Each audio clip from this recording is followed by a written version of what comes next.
Então, bom dia para todos e para todas. Vou compartilhar aqui. Vocês que tem que compartilhar. Compartilhar. Aí não é esse compartilhamento que eu preciso. Ok. Compartilhar tela. Aqui. Encontrei. Compartilhar. Estão vendo aí? Aplicando conhecimentos? Sim. Que bom! Então vamos lá.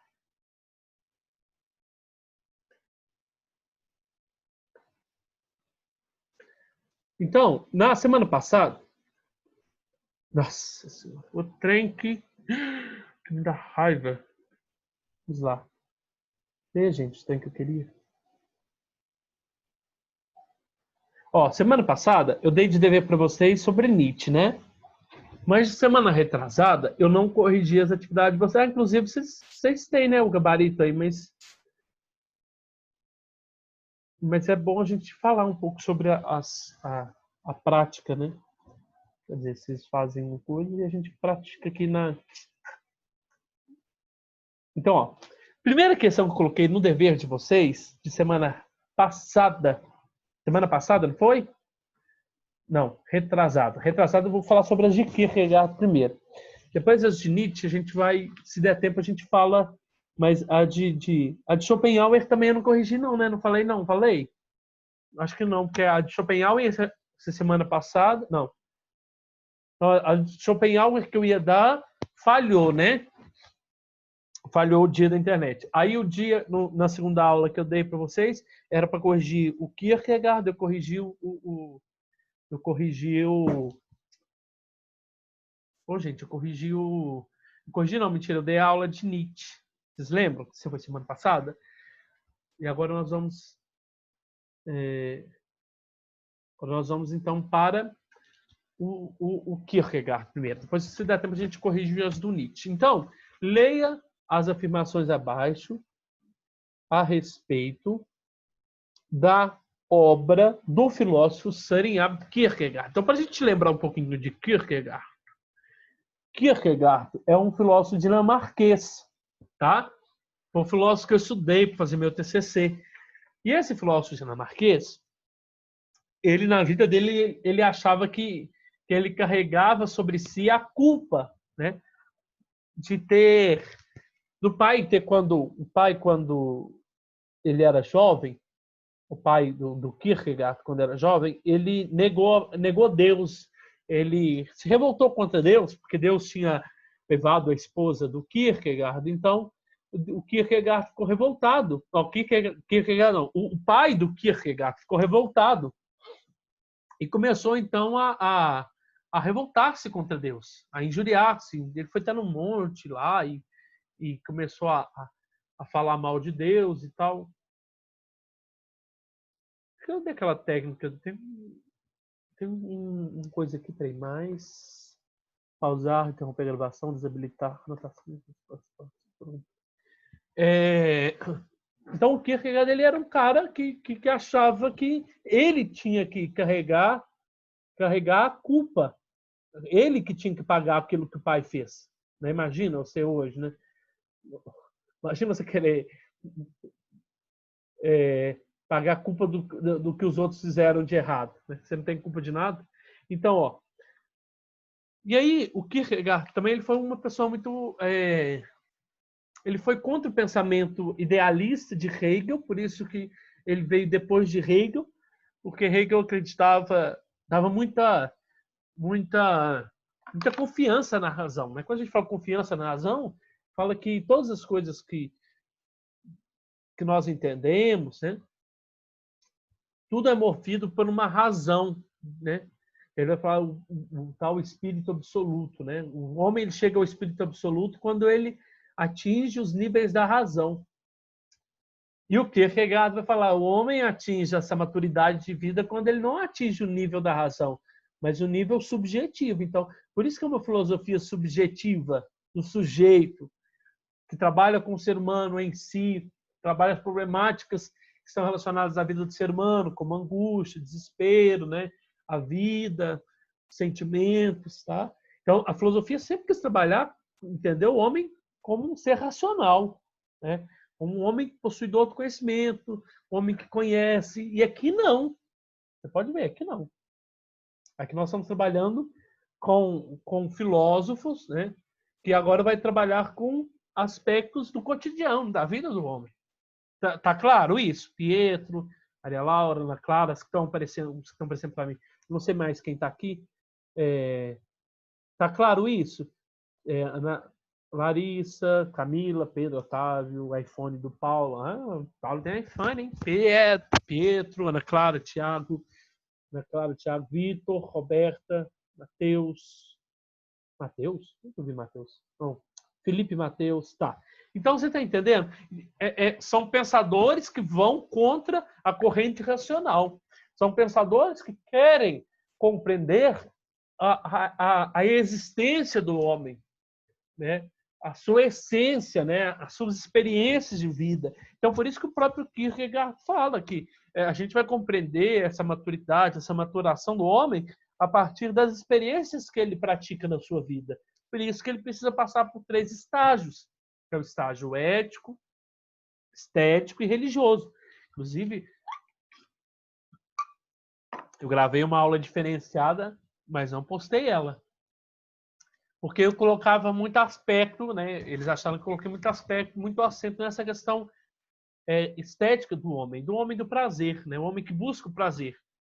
É aquilo, né?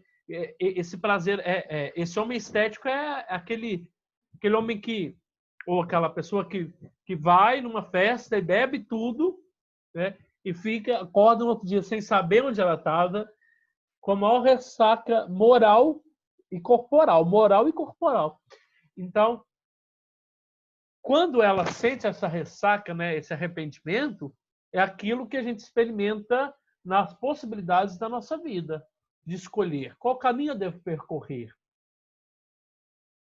Posso percorrer esse caminho ou posso percorrer aquele caminho? Mas esse caminho aqui, ele é incerto. Mas esse outro caminho também que eu posso percorrer, ele é incerto também. Só que eu preciso sair dessa passividade e ser ativo, quer dizer, dar um passo. Eu tenho que me arriscar, tá? Eu tenho que tentar. E aí, quando você sai desse estágio, tenta, né, e vai em busca de uma resposta, ou vai em busca de um novo estágio, você está amadurecendo. Aí o Kierkegaard fala na nossa apostila, fala que mas e se o homem regredir? Se o homem regredir, ele vai regredir também nos seus estágios da existência? Não, ao contrário. Se o homem voltar, está no estágio ético e passa para o estético, novamente, ele vai ter mais consciência do seu eu. Tá entendendo? Ele vai ter mais consciência do que ele sente, do que ele deseja, o que é bom e o que é ruim para a vida dele. Então, passar de um estado, né? A gente fala estado, a gente fala estágio, a apostila fala de estádio, né?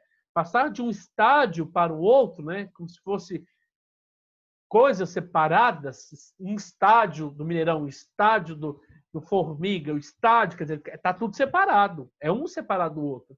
Não é, eu gosto de falar estágio, mas quando você fala em estágio, você pensa que você está nesse estágio do 2º ano e posteriormente, amanhã, o ano que vem, você vai estar no estágio do 3º ano. Depois você vai estar num estágio do ensino superior. Se for pensar dessa maneira, está errado, né? Porque quando você pensa em estágios, você pensa em evolução. Não pensa em regressão. Quer dizer, você não vai cair novamente para o 1º ano. Tá entendendo? Mas alguns livros falam dessa maneira, tá? Então, são estágios porque são separados, tá? Porque quando você fala em estágio, você pensa em progressão. E não em estágio vai haver regressão. Você só pode repetir de ano, no 2º ano. Mas você não pode voltar para o 1º ano, tá? Tá claro isso? Essa diferença entre estágio, estágio, estádio, estágio. Mas ainda muitos filósofos falam do estágio, né? Gostam de classificar Kierkegaard nesse estágio, falando que o ser humano passa por estágios. Na realidade, também, dentro das obras do filósofo Kierkegaard, você nunca vai ver escrito nas obras dele que ele está falando do estágio tal. Não. Você pega, por exemplo, vocês estão me vendo aí? Cadê vocês estão me vendo aí? Está dando para ver direitinho? Vocês estão vendo a minha tela? Vocês estão vendo meu compartilhamento de tela e eu junto ou não? Alguém fala aí para mim.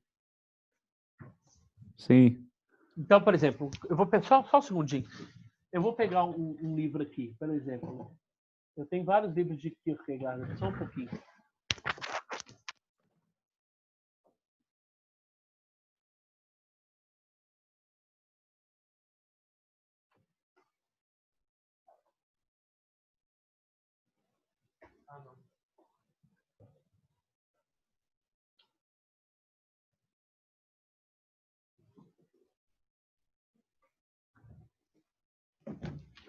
Não consegui encontrar, não, mas vocês estão me vendo, né? Olha para você ver, por exemplo.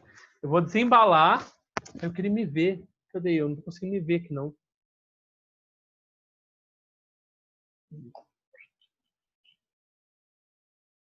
Aqui, tô me vendo. Aqui, ó. Isso aqui, ó, é o meu TCC, tá? O trabalho de conclusão de curso, ó. Olha lá. O amor na edificação do indivíduo, segundo Søren Kierkegaard. Então, tem uma parte aqui no meu TCC, que eu não vou ler para vocês, que eu falo sobre isso. Que nós não encontramos num livro só os estágios da existência do homem, né? A gente não encontra um livro só. Kierkegaard nunca quis falar assim, eu vou escrever esse livro aqui, esse livro vai falar sobre todos isso. Não. Amém. Por exemplo, oi. Amém. Oi. Oi. Tá travando muito. Nossa, é minha internet. Tá travando muito, muito? Tá quase não dando para te escutar. Nossa. Isso. E agora? Tá ruim ainda? Não tô te vendo. Ah lá, sua conexão com a internet. Ah, não, sem brincadeira. Eu já pedi pro cara vir aqui já.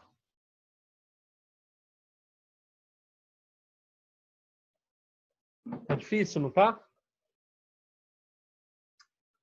Mas aqui, eu vou tentar, tá? Então, por exemplo, nesse livro aqui, que é o meu TCC, eu falo sobre isso, que os livros, nos livros, por exemplo, o conceito de angústia, né? O livro Desespero, né? Cada livro compõe uma realidade dessa existência do homem. Por exemplo, quando o homem está num estágio estético, para o ético, ele sente angústia. Do estágio estético, do ético para o religioso, ele sente o desespero. Só que o desespero aqui ele é conceituado de uma maneira diferente, né? Ele tem um desespero de si e o desespero de não ser a si próprio. É meio confuso de explicar isso agora. Mas é aquele momento que você... de não ser si próprio é dele não conseguir reconhecer a sua existência. Então, hoje eu falei demais, eu vou ler as três, acho que são 3 perguntas, né, do Kierkegaard, para a gente... 3 ou 2? Eu acho que é 3.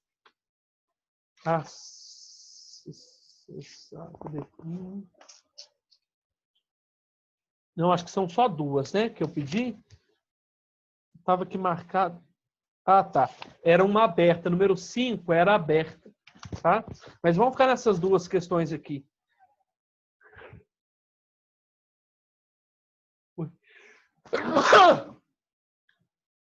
Coronavírus!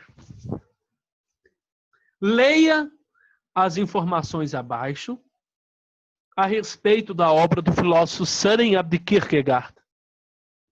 Primeiro, o dinamarquês Søren Kierkegaard é considerado pai do racionalismo? Nossa, de forma alguma, eles foram contra a corrente racional de Hegel. Sua frase mais conhecida é penso, logo existo? Não, essa é do... Quem que fala penso, logo existo? Cogito, ergo sum. Estão me ouvindo? Sim. Quem fala cogito, ergo sum? Penso, logo existo. O filósofo Descartes. Tá? Então, essa já é errada. O pensamento de Søren Kierkegaard... Peraí, gente. O pensamento de Søren Kierkegaard é marcado pelo objetivismo. Para ele, a filosofia deveria ser mostrada por argumentos lógicos. Errado. Eu falei, inclusive, acho que na minha aula que eu gravei, que esses pensadores existencialistas, né, da corrente existencialista, eles não vão escrever grandes obras, né, obras filosóficas no intuito de você debruçar e custar a ler. Não. Por exemplo, tem um filósofo que nós vamos estudar lá na frente, que ele vai estudar, que ele vai explicar as suas obras, né? Ele vai falar sobre a existência do homem através de teatro, né?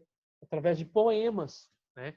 Que é o filósofo Sartre, tá? Então, esses filósofos que trabalham com a existência do homem, eles não vão escrever grandes livros, grandes tratados filosóficos, não. A filosofia de Søren Kierkegaard é sistemática e pretende incluir em um sistema integrado todas as grandes questões da filosofia? Não. Ele não é um Aristóteles, não. Ele não procura sistematizar o pensamento, não. Ele quer subjetivizar o pensamento. Quando eu falo subjetivizar, eu falo de trabalhar com o sujeito, tá? Tem gente que do terceiro ano aqui me perguntando se eu vou fazer aula. Me espera. A problemática central de Søren Kierkegaard consiste na irracionalidade de nossa experiência do real. Da nossa irracionalidade, da nossa existência do real. Porque ele trata com elementos irracionais, que é a angústia, o desespero, a fé, né? Então, sei as respostas certas. Tinha uma preocupação filosófica com tornar-se cristão. Tinha sim. Porque o ser cristão não é só simplesmente falar assim, eu balanço a bandeira da fé cristã católica, balanço a bandeira da fé cristã evangélica. Não. O ser cristão é muito mais além de levantar uma bandeira. É praticar em atos também. Tá? Não é só em palavras, mas em atos. Por isso que ele criticava muito a igreja da sua época, né? A filosofia de Søren Kierkegaard apresenta um vocabulário técnico que possui um sentido próprio no interior de sua obra. Para compreender o que um conceito significa, é preciso entender toda a sua obra? Não. Não, já falei. As obras desses filósofos, somente as obras de Kierkegaard, e Kierkegaard escrevia em pseudônimos, né? Para que a igreja não percebesse que era ele que estava fazendo dos ataques, né? Então, ele, além dele ser um filósofo, ele era um grande teólogo também, né? Então, era fácil a compreensão, tá? Então, era fácil compreensão para os dinamarqueses, mas para traduzir isso no português foi um pouco complicado. Então, a única resposta certa seria a resposta 4, a letra C, tá? Então, a problemática central da filosofia de Kierkegaard consiste na irracionalidade de nossa experiência do real, né? Da irracionalidade de nossa experiência do real, quer dizer, é de trabalhar com elementos da nossa realidade, tá? E tinha uma preocupação filosófica do ser e se tornar cristão. A última questão aqui, a número 2, é a mais fácil, né? Mais fácil aqui. Deixa eu... O que eu estou fazendo aqui, meu Deus do céu? Não sei se vocês estão conseguindo ver, eu estou não conseguindo puxar isso aqui.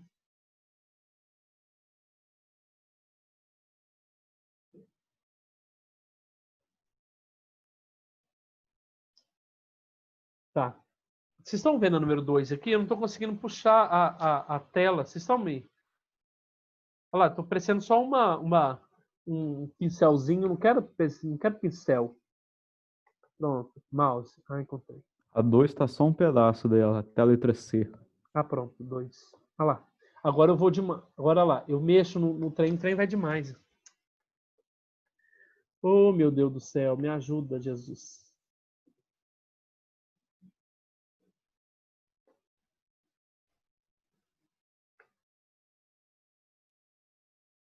Se tivesse que ficar assim, tinha deixado do jeito que estava. A internet está muito ruim. Eu já liguei pro cara lá, já reclamei com ele. Minha internet é cara, pra ficar. Olha lá. Ele não vai. Nossa, que ódio. Esquece. Finge que você não. Não, vou até interromper isso aqui. Eu vou ler, tá? Os 3 estágios distintos ou modos da existência identificados pelo filósofo dinamarquês Kierkegaard são. Meu cabelo tá ruim. Empírico, das experiências, racionalista e existencialista, científico, religioso e jurídico, estético, ético e religioso, é a letra C também, tá? Ético, jurídico e existencialista, estético, técnico e filosófico, não, seria a letra C, estético, ético e religioso. A última questão que eu coloquei para vocês naquele dia era para vocês escreverem um pouco sobre... Olha lá, a citação a seguir é do filósofo dinamarquês Søren Kierkegaard, a página 37. A vida só pode ser compreendida olhando-se para trás. Não só pode ser vivida, mas só pode ser vivida olhando-se para frente. É aquilo que eu falei para vocês. A vida só pode ser compreendida olhando-se para trás. Quando você vê as experiências que você já passou na sua vida, que você já teve, você quer impulsionar a sua vida para frente, porque você não quer aquela experiência ruim que você já teve. Então você impulsiona a sua vida para frente. E aí o viver, existir é olhar-se, que ele falou, mas só pode ser vivida olhando-se para frente. Você tem que impulsionar a sua vida para frente, tá? Identifique e explique as 3 dimensões da existência humana de acordo com o filósofo Kierkegaard, tá? E eu espero que você tenha feito essa atividade. Tá certo? Alguma dúvida? Eu acho que eu falei demais hoje já.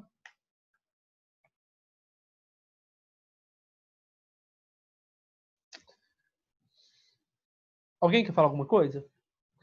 Eu vou só ler. Eu acho que vocês devem ter esse... Vocês têm esse gabarito lá atrás, mas eu vou ler. A dimensão estética está ligada aos sentidos e ao prazer. A dimensão ética está ligada superior à anterior, na qual o indivíduo pondera entre o prazer e o dever. Tá? Entra ainda o prazer, mas e agora? Eu preciso assumir os deveres que a vida me os deveres que a vida estão me cobrando. Mas aí ele percebe que só de prazer não satisfaz, mas também não só de dever, a vida também ele satisfaz. Então ele procura compreender mais a sua essência, ele precisa se afirmar como ser. E aí essa dimensão de afirmar-se como ser que está na dimensão do religioso, um ser religioso. Porque ser religioso já é dar um tiro no escuro, já é acreditar em algo inconcreto, quer dizer, que não é concreto. A dimensão religiosa mais importante e elevada de todos, na qual, por meio de um sacrifício da fé, o homem liga-se ao ser divino. Quando ele fala desse sacrifício, ele lembra de Abraão, que sacrifica o filho. Quase sacrificou o filho em nome de algo, de uma fé, né? De alguma coisa, de um ser que ele nem sabia se existiria ou não. Mas ele levou o seu ato às últimas consequências. Vou matar meu filho, porque eu acredito nesse ser.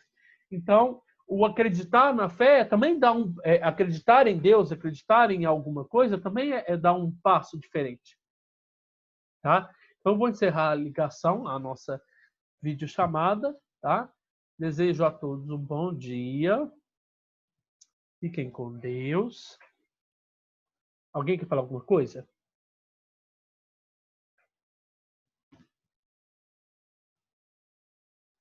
Pode encerrar a gravação? Pode encerrar. Vou encerrar a gravação, tá?